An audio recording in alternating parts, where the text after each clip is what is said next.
Ze względu na rozwój projektu i bardzo duże zainteresowanie wokół tytułu, postanowiliśmy poprawić wszystkie animacje, które są obecne.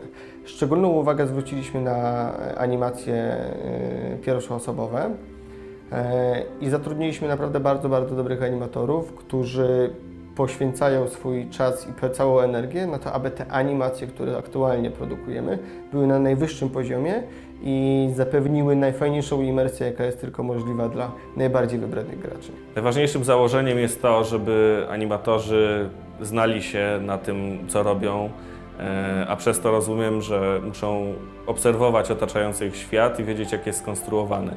Muszą wiedzieć, w jaki sposób działają obiekty animowane przez nich. Aby efekt był jak najlepszy, zabraliśmy naszych animatorów na strzelnicę, po to, aby na własnej skórze mogli się przekonać o tym, w jaki sposób trzyma się broń, jaki ona generuje odrzut, jakie siły wtedy działają. I to wszystko ma wpływ na finalną animację, na to, jak wygląda, jaką ma prędkość i czy wygląda po prostu naturalnie i dobrze. Nasi animatorzy zbierają referencje, żeby jak najlepiej i jak naturalniej odwzorować ruch postaci, a w przypadku broni również sposób jej działania, jak dany element powinien się zachowywać w trakcie użytkowania. W przypadku projektowania cutscenek czy dłuższych przerywników filmowych tworzymy również szkice akcji, mające na celu uchwycić ruch kamery, reakcję otoczenia, ruch postaci i wszelki ruch, a także scenerię związaną z danym ujęciem.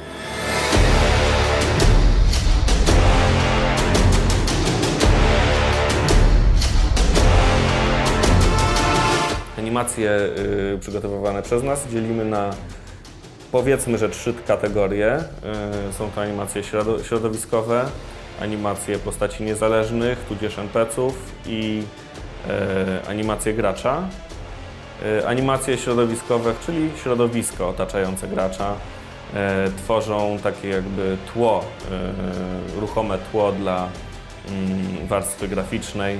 Bardzo często też warstwy fabularnej gry. Tak? Jeżeli chodzi o animacje postaci niezależnych, no to charakteryzują się one tym, że są już częściej widziane przez gracza, gracz wchodzi z nimi w interakcję, dlatego muszą też być odpowiednio solidnie odwzorowane.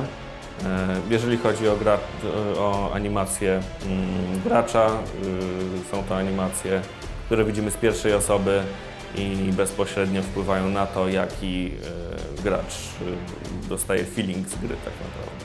Cały proces mający na celu wprawienie w ruch różnych elementów gry jest efektem pracy wielu zespołów. Jest to praca zarówno koncepcyjna, jak i strategiczna i z całą pewnością ma kluczowy wpływ na odczuwanie późniejszej przyjemności z rozgrywki. Workflow od początku animowania postaci do oddania postaci wygląda w taki sposób, że animator i graficy współpracujący z animatorem przygotowują mu scenę, na której miałby pracować, lokalizują to, w jaki sposób są rozmieszczone obiekty otaczające animowaną postać w świecie gry, odtwarzają tak naprawdę to, co się dzieje w silniku i przygotowują mu model, który spełnia warunki potrzebne do animowania go. Następnie animator w środowisku 3D animuje tą postać, używa do tego referencji wcześniej przygotowanych przez nas i zebranych przez samego siebie i później zachodzi proces implementacji danych animacji do silnika.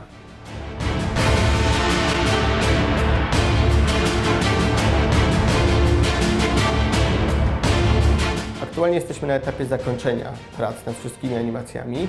Będziemy je teraz implementować bezpośrednio do silnika i sprawdzać, czy są na poziomie, który oczekiwaliśmy, że będą. Jeśli wszystkie nasze animacje przejdą pozytywnie testy, pochwalimy się Wam efektami na mediach społecznościowych, także serdecznie zapraszam do ich śledzenia.